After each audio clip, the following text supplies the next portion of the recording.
the rise of Donald Trump, who really tweeted his way to the presidency and tweeted his way to the presidency when the entire establishment said this guy is not allowed to win, and ended up winning, and used Twitter to drive the entire news cycle through the entire election.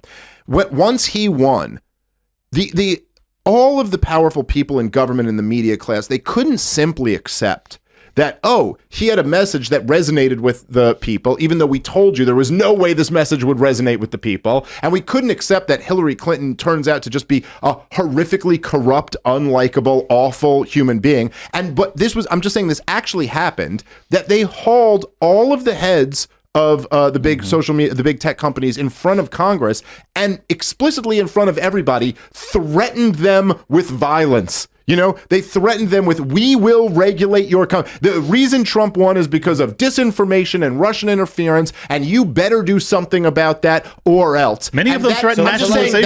That was a factor in what happened. Let me give you the quick rundown of what social media started as. Social media website, post what you want to post. People did. Eventually, too many people are posting. Facebook says their feeds are cluttered up. Reverse chronological isn't working. We need them to stay on the website. Algorithms were created. Algorithms will deliver to you content we think you like better. Many of them failed. The early algorithms of YouTube were, if it gets more clicks, show it more. What happened? Every thumbnail became women in bikinis. Now, I'm dead serious. Right. What ends up happening then is a bunch of companies start emerging. Huffington Post, one of the first. All of a sudden, they're getting massive traffic. Everyone's clicking their articles. They can read the news now, not through a newspaper, and comment on these stories. What ends up happening? Through the algorithms, Facebook says, share the links that get the most clicks. What happens then? What gets the most clicks? Police brutality videos. Things that make people angry get the most clicks. Overnight, in the early 2010s, we end up seeing, my favorite example is Mike.com. Do you guys know that started as a Ron Paul website? Yeah, you told me about it. Mike.com started as libertarian, pro-Ron Paul, and with a component of anti-police brutality because libertarians were very into this. Eventually, however, Mike becomes social justice. Why? It was getting more clicks to go beyond police brutality.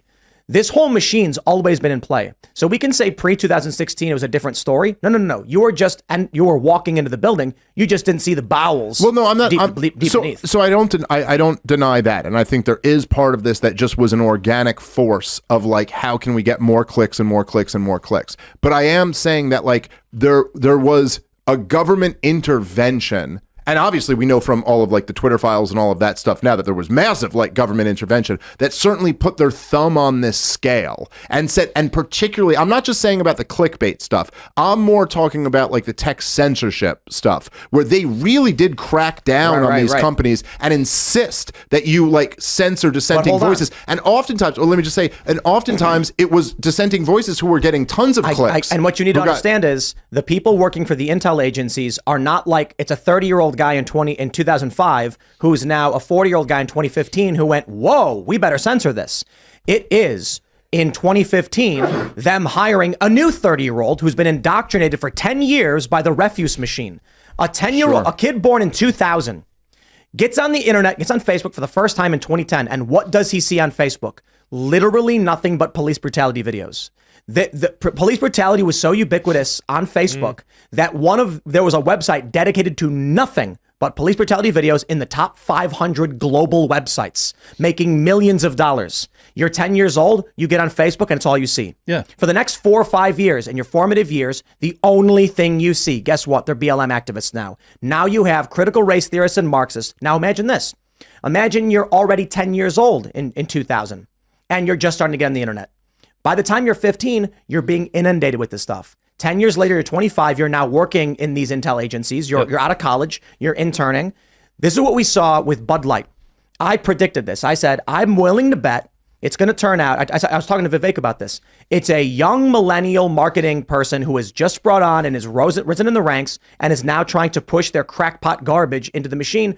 What did it turn out to be? Exactly that. A millennial woman who said, let's do wokeness, and then burn the company to the ground. Because we don't want these frat boy customers that buy, millions of cans of our beer every year. Why are we seeing 16-year-olds in San Francisco marching through the hallways chanting from the river to the sea? Do you genuinely think these kids know anything about Israel-Palestine? No, they've been indoctrinated by their schools.